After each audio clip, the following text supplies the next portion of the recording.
এরা এই যে চাকা সার্ভিসিং এর কাজ চলতেছে, এই চাকা সার্ভিসিং এর কাজ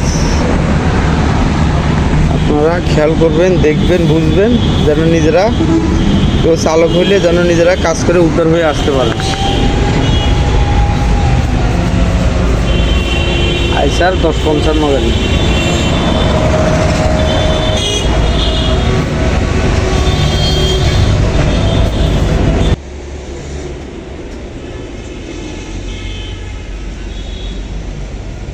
কেন